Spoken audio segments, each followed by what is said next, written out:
Sahabat, saat ini saya, Mr. Sorchan akan membagikan firman Tuhan yang diambil dari Markus pasal 2 ayat 1 sampai 12 tentang 4 orang yang membawa temannya untuk disembuhkan kepada Yesus.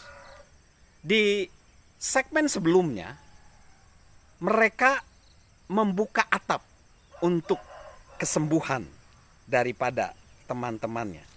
Dan saat ini, Mr. Sorchan, saya akan membawakan satu tema, siapa yang menutup atap tersebut. Saat Yesus menjamah orang lumpuh di Kapernaum itu, pasti ada sukacita besar kan? Orang sakit disembuhkan, mengangkat tempat tidurnya, dan pulang kepada keluarganya yang berbahagia. Keempat temannya pasti mengalami sukacita yang timbul karena mereka menolong orang lain.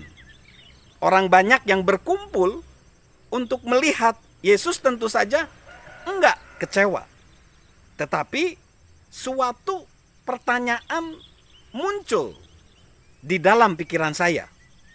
Setelah semua kehebohan terjadi, mujizat, sukacita, dan pujian bagi Yesus, siapakah yang menutup atap tersebut? Untuk menemukan jawabannya, mari kita lihat sisi lainnya. Siapa yang tidak membereskan? Siapa yang tidak menutup atap itu? 1. Penonton. Penonton tidak menutup atap. Mereka hanyalah orang banyak yang menonton saja, menunggu, menyaksikan yang terjadi. Mereka enggak terlibat dalam pekerjaan Kristus. Rasa ingin tahu mereka menarik mereka, tetapi bukan mengarahkan mereka ke pribadi Kristus. Yang kedua, para ahli Taurat yang kritis. Pasti mereka tidak menutup atap. Alkitab berkata bahwa mereka enggak bekerja. Ciri mereka, ahli Taurat ini, suka mengkritik. Minat mereka bukan membangun kerajaan Allah, melainkan berusaha mengacaukannya. Lalu yang ketiga, kelompok yang berkata, kelompok berkati aku. Ini pasti nggak akan pernah menutup atap. Kelompok berkati aku ini adalah orang-orang yang selalu menginginkan sensasi tanpa mau membayar harga. Mereka bukan orang yang cukup untuk berdisiplin, dan mereka sukanya hanya sensasi aja tanpa mau membayar harga.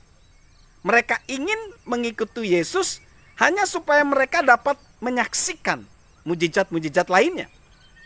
Lalu yang keempat, orang-orang yang heran melihat mujizat Yesus, mereka enggak menutup atap.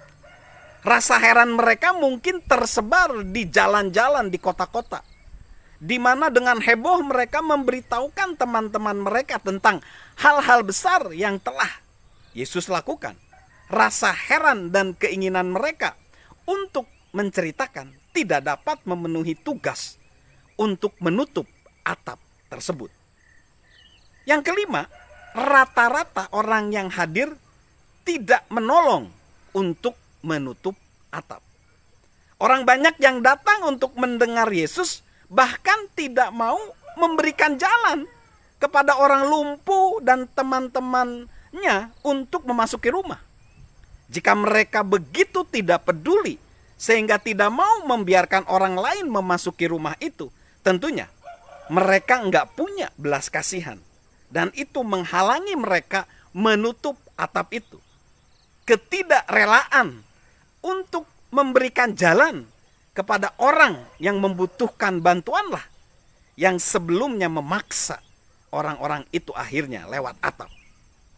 Lalu yang keenam, tidak jelas jika keempat orang yang melubangi atap itu menutupnya juga. Mengapa? Saat Yesus datang, dan sensasi yang timbul karena berada dalam hadiratnya mengesankan kita, sehingga kita menjadi orang-orang Kristen yang bersemangat dan bergairah. Dalam atmosfer yang bermuatan rohani seperti ini, orang kadang-kadang merasa biasa untuk melakukan hal-hal yang tidak biasa, seperti melubangi atap. Tetapi saat gairah itu berkurang, ternyata lebih mudah melakukan hal-hal seperti melubangi atap saat mujizat-mujizat akan terjadi, daripada menutupnya setelah mujizat-mujizat selesai. Yang menutup atap adalah seseorang yang melayani Yesus karena siapa dia sebenarnya, bukan karena apa yang ia lakukan. Orang seperti ini menghargai pesan yang disampaikan lebih dari mujizat, kehidupan lebih dari roti, kebenaran lebih dari sensasi. Kadang-kadang kita menemukan individu seperti ini dalam gereja masa kini. Ia selalu menjadi berkat, kepercayaan, kesetiaan, dan sikapnya dapat dipercaya. Ketika sorak-sorai mereda dan gairah menjadi berkurang, ia siap membersihkan kotoran. Orang yang menutup atap adalah seseorang yang mengikut Yesus karena tahu bahwa salib datang sebelum mahkota. Orang ini telah menghitung harganya. Ia telah memegang dan menerima prinsip yang diajarkan Yesus. Karena barang siapa mau menyelamatkan nyawanya, ia akan kehilangan nyawanya. Tetapi barang siapa kehilangan nyawanya karena aku, ia akan memperolehnya. Matius 16 ayat 25. Akhirnya, orang yang menutup atap setelah orang banyak itu pergi adalah orang yang benar-benar mengasihi Yesus, sehingga tidak menganggap remeh pekerjaan apapun. Tidak diragukan lagi, kerajaan Tuhan sedang dikembangkan oleh orang-orang yang bakatnya kecil, yang sedang melakukan pekerjaan kecil untuk Tuhan yang besar.